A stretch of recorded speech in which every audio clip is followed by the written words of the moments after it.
My name is Linda. I am the mother of three children, and one of those children overdosed and died April of 2024. So let's talk about how to boil a frog for a minute. And I'm going to go somewhere with this.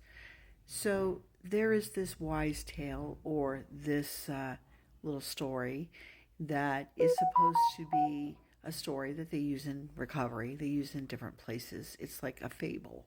And it goes a little bit like this. How do you boil a frog?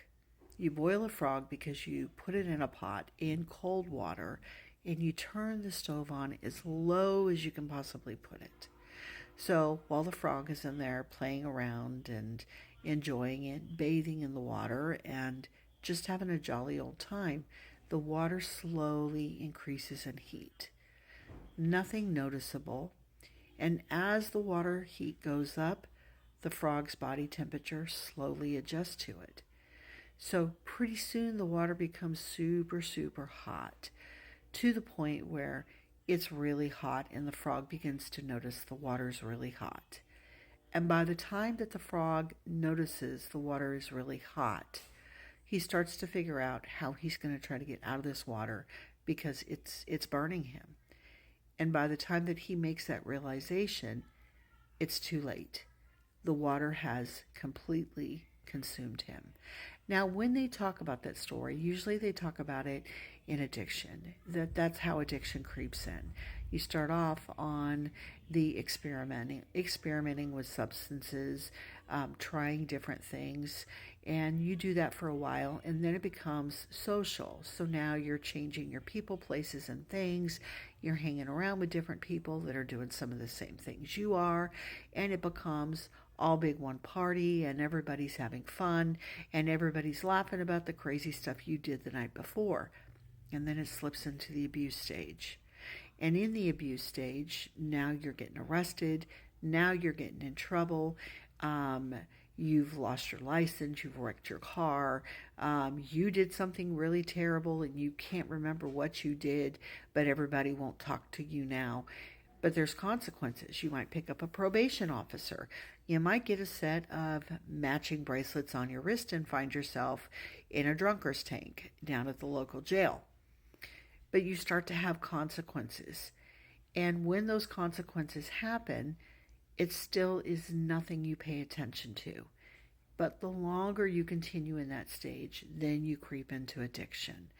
And when you creep into addiction, that's when you start to recognize, water's a little hot, but it's okay. Water's just warming up. I'm going to sit in its bath water. It's warm. It's nice. How wonderful. And then you move into the middle stage. And in the middle stage, you're about hot tub water. It feels a little hot, but it's very relaxing. It feels really good. There's no consequences. And then you creep into the last stage of addiction, and now the water is bringing you significant pain. And you start to figure out how to escape out of it. And you discover you can't. And you discover it's too late. That's how the story is usually used. But I want to think about using the story in a little bit of a different way. And I want to think about using the story not for the addict, but for me or for you, for the person that loves the person that's an addict. When things start happening, we're first put in that cold water. It doesn't seem like a threat. As the people we love are going out and they're drinking, we're noticing little things, but we're able to kind of brush it off. It's not a big deal. Yeah, they're drinking one or two beers. They're doing it every now and again. No big deal. It's just and we don't know it's the experimental stage, but that's what it is. But we brush it off and we deny that there's any problem. And then they start going around the social, hanging around all their friends. And we deny that's a problem. We might even see it as a positive if we have somebody that doesn't have a lot of friends. We love, we're like, wow, they're certainly getting a lot of friends. This is really good. The social stage of addiction is probably one of the most crucial pieces because you're changing people, places, and things. You're redoing, you're remodeling, your entire world. The people that you hung around with before, that maybe were in church, or maybe you belonged to some bowling league or something and nobody drank, you're now hanging around with these people that are in various stages of drinking. Some of them are in late stage alcoholism, some of them are experimenting, and some of them are just like you. But these are becoming your new friends, and your old friends are being left behind. Your old life is being left behind. The things you used to do before, you're not doing anymore. The places that you used to go, you're not going there anymore. You don't go to the bowling alley. You don't do those things anymore. Now you're doing other things that involve the drinking. So your social world is totally changing. And we go back to that frog in the water. As a bystander, we're looking and we still don't see an issue. We don't recognize what is going on, that their whole social world is changing. And this sets the foundation and lays the stage for abuse to happen. Because if I'm not hanging around with the guys at the bowling league that didn't drink anymore, my people, places, and things have all changed. Everybody that I hang around with now, they're drinking. And some of them are drinking a lot. So my whole world now, my whole social world involves drinking. And everybody that I know drinks. Every place we go, they drink.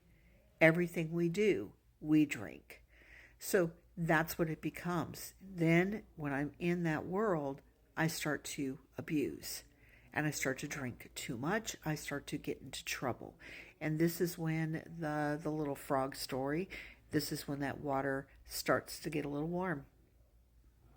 Not hot, but warm. And without the social and without the abuse, when the abuse happens, you start to flood the brain with lots and lots of that substance. And the more that you flood the brain, the more the brain says, because the brain is all about balance, the more the brain says, hey, we're out of balance all the time. Something needs to stop. We need to stop this dopamine factory, close it down because we got too much dopamine on the brain. We got too much GABA on the brain, close that down. And so pretty soon, because you're putting all of this in your brain that's posing as a neurotransmitter, your brain doesn't produce the neurotransmitters anymore. So when you withdraw the alcohol from yourself, then you are chemically imbalanced. And that's where they call it withdraw. You withdraw the substance. And then you are chemically imbalanced. And that's when addiction starts. And that's when the water starts to get a little bit harder.